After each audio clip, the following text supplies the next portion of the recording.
Howdy gamers, I'm going to be talking more so why to run certain runes on Tahm Kench versus what to run. I'm going to be only talking about Tahm Kench support and briefly talking about Tahm Kench as a carry but still in the bot lane role because that pops up every now and then. It happened last year with Sona Tahm Kench and now it's happening again with Tahm Kench and Senna, in which Tahm Kench takes the farm and then Senna uses the support item.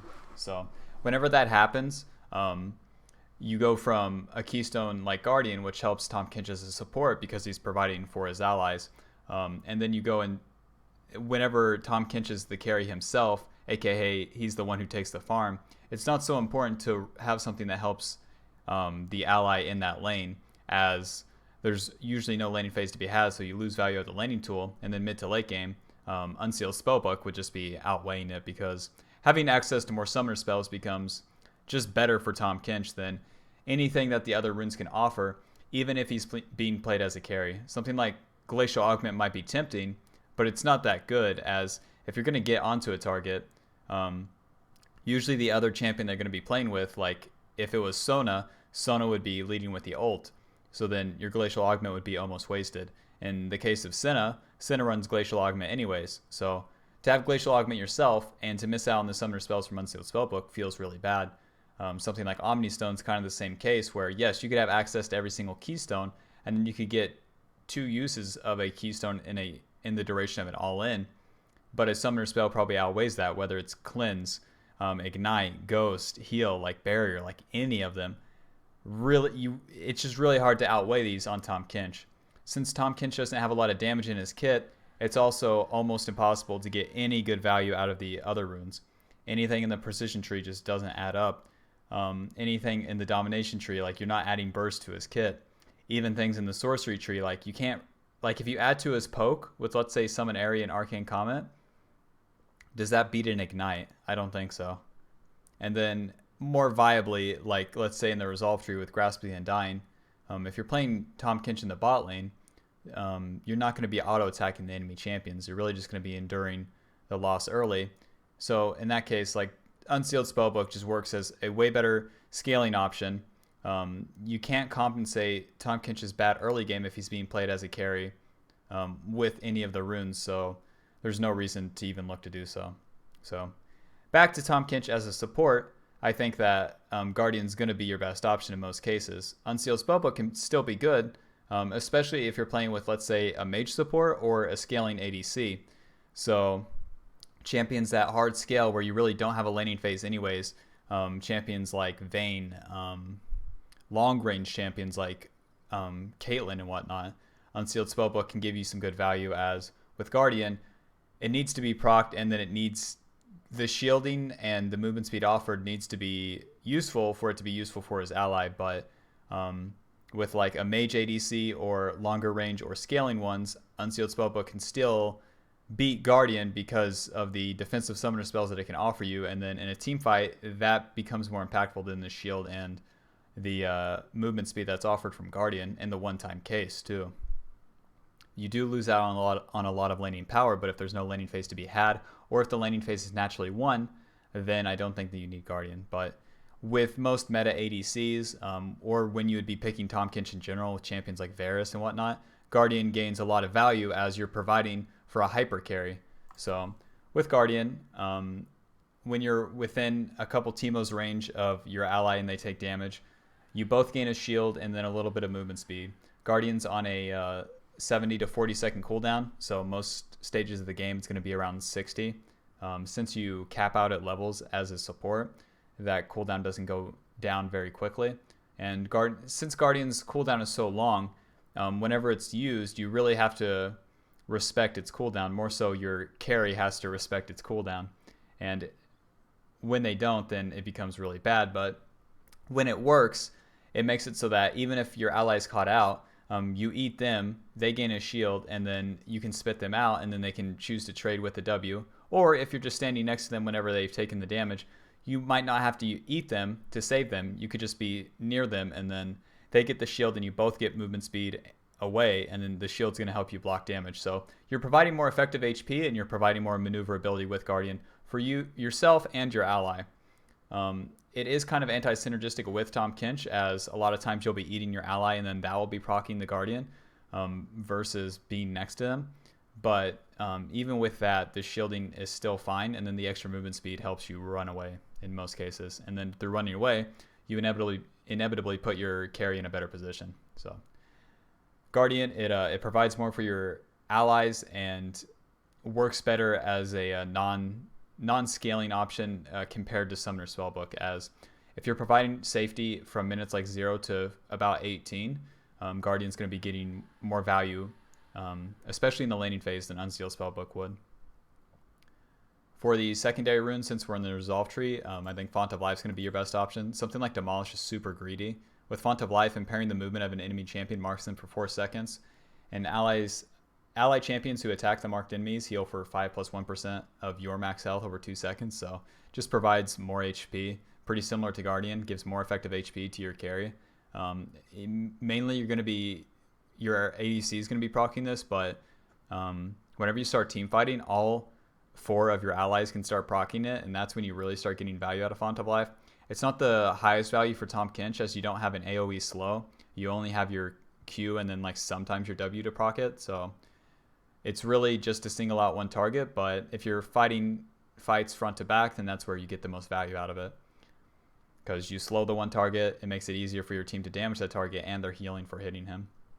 In the third row here, all of these are pretty good. Conditioning is going to give you better scaling. Second one's going to help you in ranged matchups, and Bone Plating is going to help you in strong early melee matchups as support. With Conditioning, after 10 minutes, you gain 9 armor and 9 magic resist, and then a percentage armor and magic resist increase by 5%. This just gives you a reward for like not dying in the laning phase, basically, and will make you substantially tankier throughout the rest of the game versus not.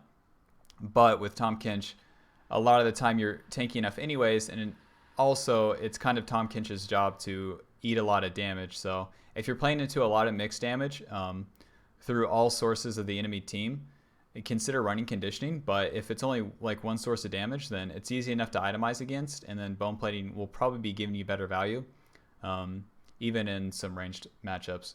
With Second Wind, after you take damage from an enemy champion, you heal for 4% of your missing health plus 6 over 10 seconds. This is good into ranged matchups for every tank champion. The problem I have with it on support for Tahm Kench is that it's really hard to actually get value out of, because it's so hard to take damage on Tahm Kench without just mispositioning in general. And even in those matchups, other champions that just trade harder or in solo lanes just make better use of it versus Tahm Kench. So in a few ranged matchups in which, like, let's say a mage matchup like Xerath, Zyra, Vel'Koz, Second Wind would be completely fine, as if you could bait the mage support to cast the abilities on you, then it's a win. It's for sure a win, and then Second Wind is going to be offsetting a lot of their damage and will continue to do so throughout the entire game. But then you have a trade-off of either not having Conditioning or not having Bone Plating because of it. With Bone Plating, after you take damage from an enemy champion, the next 3 spells or attacks you receive from them deal 30 to 60 based on your level less damage, and then Bone Plating's on a 45-second cooldown. So this loses a lot of value against ranged champions, as they can auto-attack you once, and then Bone Plating's procced, but it didn't block any damage, and then it's on cooldown. But against melee champions, especially engage melee supports like Blitzcrank, Nautilus, Leona, etc., you have so much more effective HP because of Bone Plating. Those champions deal a lot of damage whenever they initially engage, and that's exactly what Bone Plating blocks, is that initial damage that you take from them. Bone Plating is also going to help you mid to late game, as usually you have to misposition yourself to save your allies, and if you're doing so, it's important that you survive as Tahm Kench, so that you can continue to either Q or just not dying in the fight is way better than dying. So Bone Plating is going to help you in those cases too. So if the enemy has like any catch abilities, whether it's a hook champion or like a jungler like Elise or Rek'Sai, Bone Plating is going to be giving you a lot of value against those champions. So really consider all of these options. Into ranged champions, Second Wind's really good. Into melee engaged champions or strong early to mid game champions, Bone Plating is going to be really good. And against scaling champions and a like non-laning phase, Conditioning is probably going to be best. So really consider those. If you're looking for a default, then Bone Plating is going to give you the best value in most matchups. For the fourth rune, I think Overgrowth is going to be your best bet. Something like Revitalize isn't really necessary and also just isn't that good for Tahm Kench. With Revitalize, your heals and shields you cast to receive are 5% stronger and an additional 10% on targets below 40% health. So like that would increase your shielding from Guardian by like a 10, and then your healing from Font of Life by like 1. So the numbers are just not that good. Other champions like Taric, Yumi, etc., that have like Soraka that have actual heals and shields make way better use out of it. Tahm Kench is better off getting the health from Overgrowth because it allows him to tank more. With Overgrowth, you absorb life essence from monsters and enemy minions that die near you, permanently gaining 3 maximum health for every 8. Whenever you've absorbed 120, you gain an additional 3.5% maximum health. So this gives you a little over Ruby Crystal, and that just lets you tank more, becomes more impactful. For the secondary runes, you have good options in Inspiration with you have a lot actually in Inspiration. Free Boots are good. Perfect Timing is good. Minion Dematerializer is good. Biscuits are good. Cosmic Insight is good. Approach Velocity is good. All of these you really have to consider. With Free Boots, you're going to save 300 gold, and that's pretty big for Tahm Kench as you're naturally losing most matchups. And then, coming into the mid game, if you haven't died coming into the mid game, then you're doing pretty well. With Perfect Timing, it's going to give you the one-time stopwatch, so that's going to help you against engaged champions and really strong early to mid-game champions, again, as you have this one-time stopwatch at 14 minutes at the latest. And then with that one-time stopwatch, it's going to make your itemization to gargoyles faster, and it's also going to make it so that in one team fight, you can drastically change how it plays out depending on how you use the invulnerability stasis. So I think Free Boots would be more consistent, but Perfect Timing is pretty good.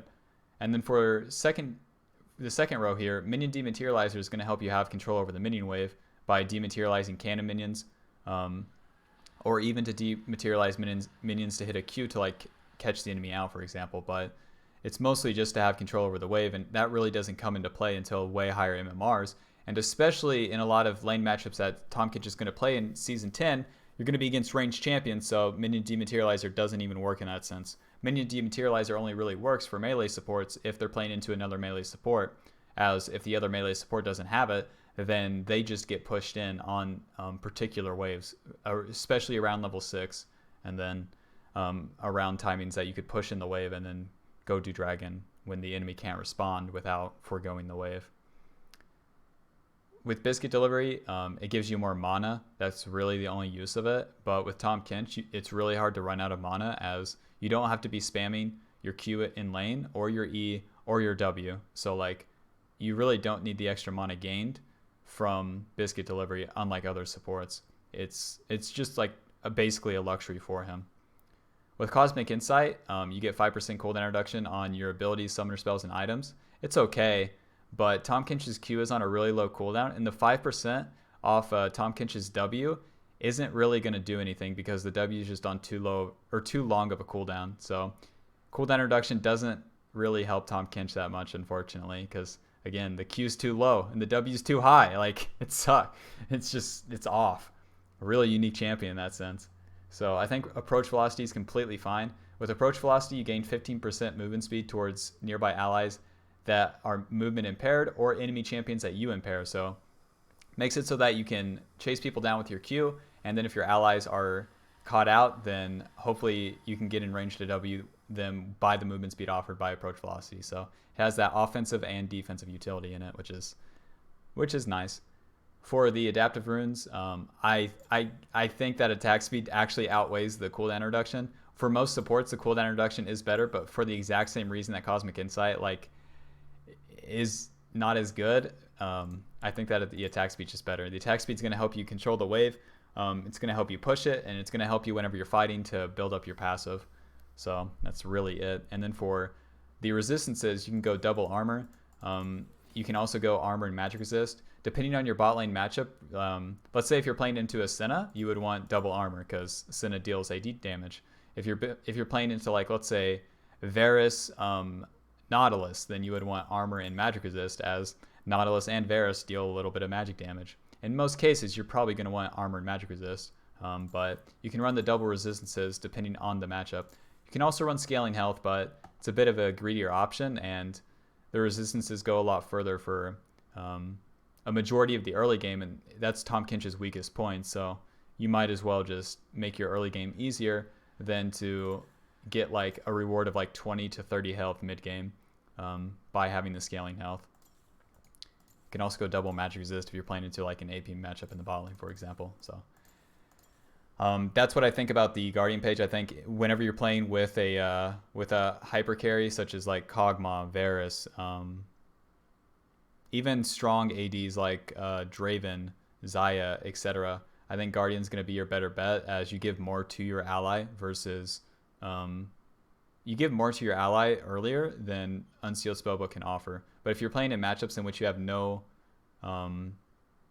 agency in it in the early game, and then you're really just playing to scale, then Unsealed Spellbook is going to be better, as you get access to the summoner spells, and then through the summoner spells, you have a lot more utility coming into the mid game than you otherwise would. So with Unsealed Spellbook as support, it puts you in the inspiration tree, and then you can get magical footwear, biscuits, and then approach velocity. So really you're just adding a biscuit to the equation. And then with Unsealed Spellbook, you can swap one of your equipped summoner spells for a new one. Your first swap is at 6 minutes, and then the cooldown of Unsealed Spellbook goes down every time you use it. So with this, your first swap can be for an exhaust, for an ignite, for a heal, for a ghost, etc. And then whenever you fight for like the first dragon, if you have an exhaust plus an ignite, it's a lot more impactful than having just like an ignite and a flash. Or if you have an exhaust plus a heal, it's a lot more impactful than not. It also opens up where your AD carry can run teleport. So let's say if your AD carry is running teleport, you're running heal, you can have ignite and exhaust. Like there's a lot of combinations that you can have that are just more impactful than Guardian can be, especially with like, let's say mage support, or not mage supports, mage carries, or again the more scaling champions, as you don't even have to fight for early objectives with them. And then if it's a 40-minute fight and you simply have an exhaust and a heal, or an exhaust and an ignite versus not, you're probably winning it because of it versus having the Guardian shield. That in combination with other defensive support items like Locket and Redemption makes it very, very hard for the enemy to deal with. If you're exhausting and igniting an Irelia that's diving onto like your carry, it's probably going to help them more than the Guardian shield would. So something to consider, especially in the slower matchups in the bot lane. For the secondary runes, I think you should still go with Resolve with Bone Plating Overgrowth. You could run something really greedy like Nimbus Cloak and Transcendence. Nimbus Cloak giving you the movement speed whenever you cast a summoner spell. So that would give you more utility whenever you cast the summoner spells with Unsealed Spellbook, but you do miss out on a lot of effective HP from Overgrowth and Bone Plating in combination. And then with Nimbus Cloak, it puts you in the sorcery tree, and again, Tahm Kench just doesn't make that good a use out of cooldown reduction compared to other champions. So I think that that's going to be your best bet for Tahm Kench with Unsealed Spellbook as support. In the carry role, the runes wouldn't change. It would more, your functionality would change, in which you wouldn't be running Guardian, as you don't have to provide for the other champion that you're playing with in the bot lane, whether it's Sona or like a Senna or whatever else comes into the meta in the future. You don't have to provide for that champion. It's really just about enduring the early game, as it's really hard for any bot lane to kill Tahm Kench plus whatever other champion in the bot lane. And then through surviving the early game, once you come into the mid game, you can have a teleport on your Unsealed Spellbook first swap, and then you can have ignite for any lane fight, heal for a dragon fight, even a smite for a dragon fight, etc. The Unsealed Spellbook just provides you with a lot of utility through access to the summoner spells to be able to do something as Tahm Kench, as again, all the keystones offered don't really even come close to giving you as much utility as Unsealed Spellbook would, with the way that Tahm Kench's kit functions. Pretty similar to other tanks. So that's what I think about Tahm Kench summoner spells for both support, and then when he can be played like briefly as a carry. Still in the bot lane though. For Tahm Kench like top lane and whatnot, I don't think it's worth playing, but like if you were really interested, it would probably be like Grasp, Demolish, since you're playing a solo lane, Bone Plating, Overgrowth, and then probably like Time Warp and Biscuits to help your early laning. So that's that. If this video helped you, leave a like on the video, helps me. If you have any questions, leave them in the comments. I try to answer all of them. And if you're interested in more League of Legends related content, that's all this channel is. So consider subscribing, or just subscribe. Don't even think about it, man. Twitch.tv/SawyearNelson. Links in the description. You can check out my gameplay there. Peace out, man. Hope this helps. Tahm Kench, terrible champion. Don't play.